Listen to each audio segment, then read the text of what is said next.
Hi, hello and welcome to my channel.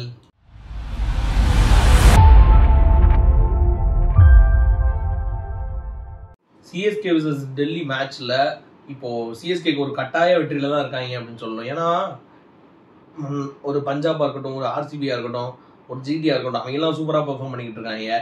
So கண்டிப்பா CSK வந்து இந்த மேட்ச் ஆல்ரெடியான 3 மேட்ச்ல ஒரு மேட்ச் தான் வின் பண்ணிருக்காங்க. இந்த மேட்ச் வின் பண்ணியே ஆகணும். ஏன்னா இன்னொரு ஹோம் கேம் லூஸ் பண்ணா அது கண்டிப்பா அது பெரிய லெவல்ல CSK பின்னாடி பாதிக்கும்னு நினைக்கிறேன்.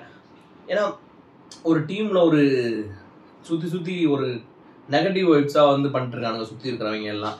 அவ்வளவுதான் CSK அவ்வளவுதான் இந்த வருஷம். எனக்குமே வந்து CSK வந்து எப்படி சொல்றது, போறதுக்கு உண்டான பாசிபிலிட்டிஸ் கம்மி தான். பட் CSK ஏதாவது பண்ணி உள்ள போயிருவாங்களோ அப்படின்னு சொல்லி எனக்கு ஒரு நப்பாசை இருக்கு.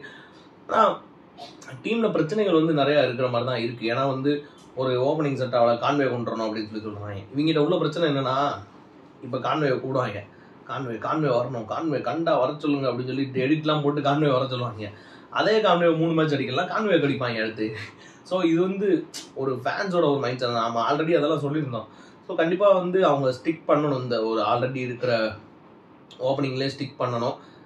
திருப்பாதியை சுற்றி எக்கச்சக்க ட்ரால்ஸ் நிறையா போயிட்டு இருக்கு. திருப்பாதி ஒரு பிளேயரை அவ்வளவு மோசமாக நடத்துறது வந்து என்னை பொறுத்தவரை அது கரெக்ட் கிடையாது. அது ஒரு எக்ஸ்பிளேயர்ஸும் பண்ணுறாங்க, காமெண்டேட்டர்ஸும் பண்ணுறாங்க.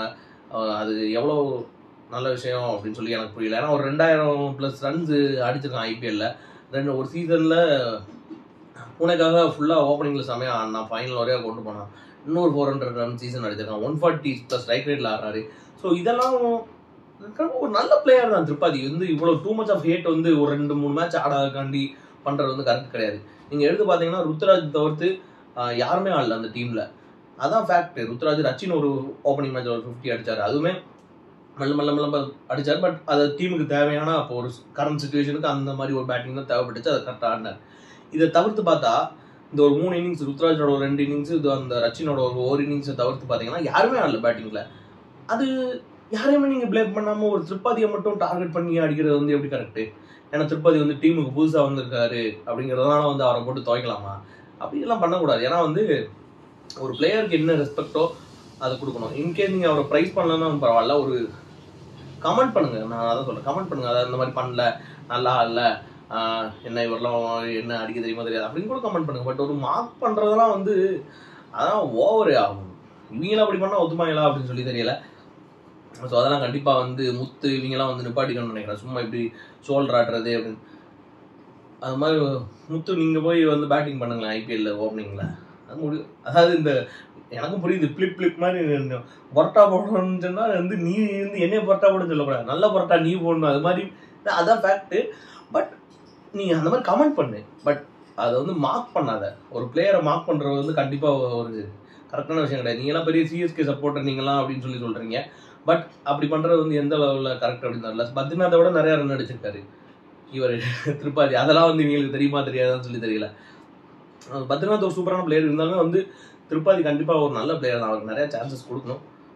மற்றபடி டீமில் ஒரே ஒரு சேஞ்ச் என்ன பண்ணலாம் அப்படின்னு நான் நினைக்கிறேன் அப்படின்னா, அன்சுல் கம்போஜ் எப்படியாச்சும் இவங்க உள்ளே பூத்தணும். யாரையாச்சும் பிக்கி யாரையாச்சும் வெளியே தூக்கி போட்டு அவனையாச்சும் கொண்டு வந்து அன்சுல் கம்போஜை உள்ளே கொண்டு வந்து பார்க்கணும் ஒரு கண்டிப்பாக. ஏன்னா கலீல் அகமதுக்கு சப்போர்ட் இல்லை ஓப்பனிங் பவுலிங்கில், அதுதான் அங்கே ஒரு பிரச்சனை. அதை விட்டு இவங்க நிறையா ஒரு இது பண்ணுறது. ஏன்னா ஓவர் 10 ஓவர் போடுறாரு, அஸ்வின் வந்து பவர் பிளேயில் போட்டாக வேண்டிய கட்டாயத்தில் இருக்காரு. ஸோ இதெல்லாம் தவிர்க்கிறதுக்கு ஒரு அன்சுல் கம்போஜ் எப்படியாச்சும் ஒரு 11ஸ்குள்ளே பூத்த பார்க்கணும். ஒரு 3.4 crores அப்புறம் கொடுத்து எடுத்துட்டு சும்மா அவனை பார்க்கவே இல்லை. நான் எங்கள் டகவுட்டில் கூட பார்க்கல. அவனை என்ன ஆனா ஆளு அந்த இதில் மாதிரி இந்த அன்சுல் கம்போஜ் என்ன ஆனா அது மாதிரி ஆகிப்போச்சு. அவன் எங்கே போனா என்ன ஆனானே தெரியல. ஸோ அன்சுல் கம்போஜை கண்டிப்பாக ஆடி ஆகணும். எப்படியாவது ஒரு சொல்லி பிளேயிங் லெவலில் அடி வாங்கட்டும். அன்சுல் கம்போஜ் கூட அடி வாங்கட்டுமே. பட் அவன் ஒரு நல்ல ஒரு ப்ராப்பர் பவுலர் வந்து உங்களுக்கு ஓப்பனிங் ஒரு ஆல்ரவுண்டர் உங்களுக்கு ஓப்பனிங் ஸ்பெல் போடுறதுக்கும் ஒரு ப்ராப்பர் பவுலர் போடுறதுக்கும் கண்டிப்பாக டிஃப்ரென்ஸ் இருக்கும். அந்த டிஃப்ரென்ஸ் வந்து தெரியும் மேட்ச்சில். அவன் இன்கேஸ் அடி வாங்கினா கூட நல்ல பால்ஸில் அடி வாங்கினா அவன் நல்லது தானே, ஒரு இம்ப்ரூவ்மெண்ட் தானே அது. ஸோ அது கண்டிப்பாக எப்படியாவது அன்சுல் கம்போஜை கொண்டு பார்க்கணும். மற்றபடி தோனியோட ஒரு பேட்டிங் பொசிஷன் ரொம்ப வந்து விவாதிக்கப்படுது. இதில் நிறையா ஒரு ட்ரால்ஸும் போயிட்டுருக்கு. அதாவது எப்படின்னா, ஒரு தோனி வந்து சேவகு அங்கே சச்சினுக்கெலாம் ஃபிட்னஸ் இல்லைன்னு உட்கார வச்சார். இப்போ அவரே வந்து 10 ஓவர் பேட்டிங் பிடிக்க முடியாது அப்படின்னு சொல்லி. இன்டர்நேஷ்னல் மேட்ச்க்கும் லீகுக்கும் ஒரு ஃப்ரான்ச்சைஸ் கிரிக்கெட்டுக்கும் நிறைய டிஃப்ரென்ஸ் இருக்குது. இன்டர்நேஷ்னல் மேட்சஸ் ஃபார் கண்ட்ரி, அது வந்து ஒரு நாட்டுக்காக விளையாடுறது. ஆனால் ஃப்ரான்ச்சைஸ் கிரிக்கெட் வந்துட்டு ஒரு மணி பேஸ்டு தான். அது வந்து காசை வச்சு தான் விளையாடுறது, ஜஸ்ட் ஃபார் என்டர்டெயின்மெண்ட். ஸோ அதில் வந்து அந்த டீமுக்கே அந்த ஓனருக்கு காசு இன்வெஸ்ட் பண்ணுறவனுக்கே பிரச்சனை இல்லை அப்படிங்கிறப்ப நமக்கு என்ன பிரச்சனை? ஸோ ஆட்டும், அவருக்கு பிடிக்கிற வரை ஆட்டும். அவர் உருவாக்குன டீமு அவருக்கு பிடிக்கிற வரை ஆடிட்டு போட்டோம். என்னையும் கேட்டால் நான் தோனி ரிட்டையர் ஆகிறது தான் நல்லதுன்னு சொல்லுவேன். பட் அவருக்கு விளையாடணும்னு தோணுதுன்னா அவர் விளையாடலாம். அதை யாரும் கொஸ்டின் பண்ணக்கூடாது, கொஸ்டின் பண்ண முடியாது. ஏன்னா நான் ஒன்று அதை நம்ம திரும்ப தான் அதை சொல்கிறேன். இன்கேஸ் அவர் அந்த 5-6 ஓவர்ஸ் தான் ஆடணும்னா அந்த அது ஒரு டாப் ஆர்டரில் வந்து ஆடினா இன்னும் நல்லா இருக்கும்னு நினைக்கிறேன். டாப் ஆர்டரில் ஒரு சுற்றி நல்லா நிறையா ஒரு 10 பாலுக்கு 20-25 ரன்னு, இல்லை ஒரு 15 பாலுக்கு ஒரு 33-34 ரன் அடித்தா அது கண்டிப்பாக டீமுக்கு ஹெல்ப் பண்ணணும்னு நினைக்கிறேன். டாப் ஆர்டரில் பின்னாடி இவங்க ஓவர் டிபெண்டாக தோனி இருக்காரு, சரியா நம்ம எவ்வளோ ரன்ஸ்லாம் பின்னாடி சேர்த்துக்கலாம் அப்படிங்கிற மாதிரி இருக்க மாட்டாங்க. ஸோ இது அவங்க கண்டிப்பாக ட்ரை பண்ணி பார்க்கலாம். அஸ்வினை வந்து நினச்ச அளவுக்கு அஸ்வினுக்கு இது ஒரு சிறப்பான ஹோம் கம்மிங்காக இல்லை. அவர் நிறையா பேர் நினச்ச அளவுக்கு அஸ்வினுக்கு சிறப்பான ஹோம் கம்மிங்கா அப்படின்னா கண்டிப்பாக இல்லை. ஏன்னா வந்து நினச்ச அளவுக்கு பெர்ஃபார்மன்ஸ் வரல அஸ்வின் கிட்ட. அஸ்வினையுமே அவங்க மேபி இன்கேஸ் அன்சுல் கம்போஜ் ஆடல அப்படின்னா அஸ்வினை அவங்க ஒரு டாப் ஆர்டரில் யூஸ் பண்ணி பார்க்கலாம், ஒரு 1 டவுனோ அப்படியோ. ஏன்னா அஸ்வின் கிட்ட அந்த ஒரு கெப்பாசிட்டி இருக்குது. ராஜஸ்தான் ராயல்ஸ்க்கு 1 டவுன்லாம் நிறையா ஆடினார், 50s அடிச்சிருக்காரு, டிஎன்பிஎல்ல ஓப்பனிங்லாம் ஆடுறாரு, நிறையா டெஸ்ட் மேட்ச்சில் நிறைய இந்தியாவுக்கு ஹெல்ப் பண்ணியிருக்காரு. ஸோ கண்டிப்பாக அதுவும் ட்ரை பண்ணி பார்க்கலாம். ஆனால் எதுவுமே நம்ம ஆண்கள் வந்து வித்தியாசமாக ட்ரை பண்ண மாட்டாங்க. அது ஒன்று தான் எனக்கு ஸ்பெசிஃபிக்காக இருக்கிற ஒரு குற்றச்சாட்டு. கண்டிப்பாக ஏதாவது ஒரு out of the box think பண்ணணும்னு நினைக்கிறேன். பட் மேபி பார்க்கலாம். இப்போது டெல்லியில் மெயினாக ஒரு பிரச்சனை இருக்குது. டெல்லியில் வந்து 2 பவுலர்ஸை சமாளிக்கிறது கொஞ்சம் சிரமமாக இருக்கும் அப்படின்னு நினைக்கிறேன். ஃபாஸ்ட் பவுலர்ஸ் நான் சொல்கிறேன். ஸ்டார்க் ஒன்று, இன்னொன்று வந்து மோஹித் சர்மாவோட ஸ்லோ பால்ஸ் தான் ரொம்ப எஃபெக்டிவாக இருக்கும் சேப்பாக்கில். அதே மாதிரி ஸ்டார்க்கு வந்து பயங்கர ஃபார்மில் இருக்கிற மாதிரி இருக்கான். ஆளு ஸ்விங்கெலாம் தெரிய விடுறான், ரன்ஸ் அடித்தாலுமே விக்கெட்லாம் இடையில விக்கெட் எடுத்து சொல்லிட்டு போயிட்டே இருக்கான் ஸ்டார்க்கு. ஸோ என் தலைவர் ஸ்டார்க்கோட பெர்ஃபார்மன்ஸ் வந்து இன்றைக்கி வரக்கூடாது. ஸ்டார்க்கு சிஎஸ்கே டெல்லி மேட்ச்சில் வரக்கூடாது. அது ஸ்டார்க் வந்து 4 ஓவர்ஸ் இந்த நோ விக்கெட்டில் போகணுங்க அப்படிங்கிறது என்னோட ஆசை. பட் ஸ்டார்க்கு இருக்கிற ஃபார்முக்கு அது தெரில எப்படி அவங்கள எப்படி சமாளிக்க போகிறாங்க அப்படிங்கிறது ஒரு பெரிய கொஸ்டின் நினைக்கிறேன். மேபி அந்த பேஸை யூஸ் பண்ணி ஆடலாம். ஒரு திரிபாதியாக இருக்கட்டும், ரச்சினா இருக்கட்டும். ரச்சினா லவ் பேஸு, அதாவது பேஸ் வந்தால் ரச்சினுக்கு நல்லா விரும்புவான். நம்ம பந்து பேட்டுக்கு வேகமாக வர்றதை விரும்புவான் தலைவன். ஸோ அந்த பேஸை அவங்க கண்டிப்பாக யூஸ் பண்ணி ஆடினா அது பெரிய யூஸ்ஃபுல்லாக இருக்குங்கிறேன். துபே கிட்ட நல்ல ஒரு இன்டென்ட் இருக்குது. அது பெரிய இன்னிங்ஸாக மாறுறப்ப கண்டிப்பாக டீமுக்கு நல்லா சப்போர்ட் பண்ணும். கலில் அஹ்மத் இவங்கெல்லாம் நல்லா தான் போடுறாங்க. நூர் அஹ்மத் இவங்கெல்லாம் நல்லா தான் போடுறாங்க. பவுலிங்கில் அந்த ஒரு ஓப்பனிங் ஸ்பெல்லு ஒரு எக்ஸ்ட்ரா ஒரு பவுலர் மட்டும் கிடச்சிட்டா, ஃபாஸ்ட் பவுலர் மட்டும் ஓப்பனிங் ஸ்பெல்லு கிடச்சிட்டா கண்டிப்பாக அந்த டீம் செட் ஆயிரும் அப்படின்னு சொல்லி நினைக்கிறேன். அது பார்க்கலாம் என்னென்னு. டெல்லி சூப்பரான டீமாக இருக்காங்க இந்த வட்டம். ஃப்ரேசர் மக்கருக்கு, டூ பிளஸி, கேஎல் ராகுல், ஸ்டப்ஸு, அபிஷேக் கோரேலு, அசுதோஷ் சர்மா. ஸோ நல்ல நல்ல பேட்ஸ்மென்ஸ்லாம் இருக்காங்க அங்கே. பவுலிங்லேயும் குல்தீப் யாதவ், அவர் அக்ஷர் பட்டேலு, அவர் அக்ஷர் பட்டேல் ஆல்ரவுண்டராகவும் ஆடுறாரு, 5th தான் ஆடுறாரு, நம்பர் 5 தான் ஆடுறாரு, அதுவும் மறக்கக்கூடாது. அப்புறம் ஸ்டார்க்கு, முகேஷ் குமார், மோஹித் சர்மா. ஸோ நல்ல ஒரு சூப்பரான டீம். பழைய டெல்லி டீமை கம்பேர் பண்ணுறப்ப, கடைசி ஒரு 2-3 இயர்ஸில் உள்ள டெல்லி டீமை கம்பேர் பண்ணுறப்ப இந்த வருஷம் உள்ள டெல்லி டீம் ஒரு நல்ல சூப்பரான டீமு. ஸோ பார்க்கலாம், மேட்ச் ரொம்ப டஃப்பாக தான் போகும்னு நினைக்கிறேன். அது எல்லாம் எனக்கு தெரிஞ்சு ருத்ராஜ் தான் வந்து பாவம் தனியாக கலந்து மல்லாடிக்கிட்டு இருக்கான் டீமில். பார்க்கவே ரொம்ப சிரமமாக இருக்குது. ருத்ராஜுக்கு நிறையா ஒரு சப்போர்ட் கிடச்சிச்சுன்னா கண்டிப்பாக டீம் ஸ்கோர் நல்லாவே எங்கேயோ போகும்னு நினைக்கிறேன். ஸோ அதெல்லாம் வந்து சிஎஸ்கே சரி பண்ணிட்டு விளாடணும். வேறு என்ன அப்படின்னா, எனக்கு தெரிஞ்சு மேட்ச்சில் இன்னைக்கு திரிபாதிக்கு இருந்தால் திரிபாதி ஒரு பெரிய இன்னிங்ஸ் ஆடுவார் அப்படின்னு சொல்லி எனக்கு தோணுது. மேட்ச் வந்து ஒரு 180 மேட்சாக இருக்குமோ, 180-170 மேட்சாக இருக்கும்னு நினைக்கிறேன்.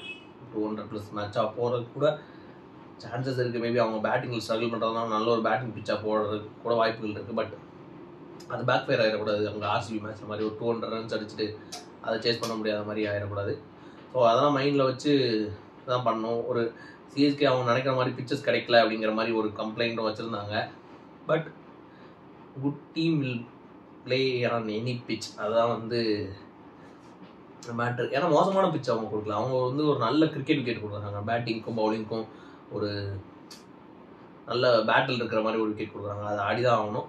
இன்கேஸ் ஆடலாம் நீங்கள் ஃபோர்ஸ் பண்ணலாம், அதை பற்றி ஒன்றும் இல்லை. ஏன்னா வந்து ஹோம் அட்வான்டேஜ் எல்லா டீமும் எடுத்துக்கிறாங்க. எல்லா டீமும் அவங்களுக்கு என்னென்ன ஹோம் அட்வான்டேஜ் வேணுமோ அதெல்லாம் எடுத்துக்கிறாங்க. ஸோ பார்ப்போம் எப்படி என்ன போகுது அப்படின்னு. இன்னொன்று மெயினாக என்னென்னா, இதில் லக்னோவில் அஸ்தோஷ் சாரி டெல்லியில் அஸ்தோஷ் சூப்பராக ஒரு இன்னிங்ஸ் ஆனார். இவங்க கூட லக்னோ கூட நினைக்கிறேன். ஸோ அது மாதிரி இன்னொரு இன்னிங்ஸ் ஆடிடக்கூடாது. அஸ்தோஷ் சர்மா வந்து ஒரு மிகப்பெரிய தோனி ஃபேனு.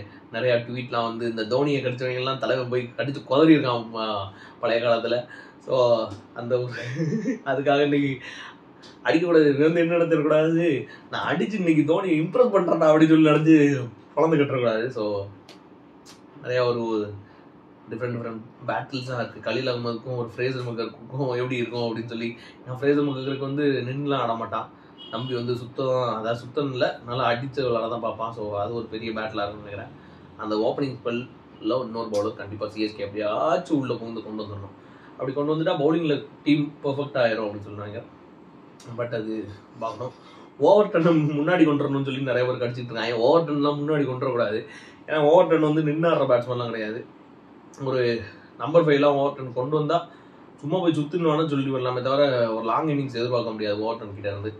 ஸோ ஓவர் டன்னு அந்த 7 அந்த பொசிஷனில் வர்றதான் நல்லது.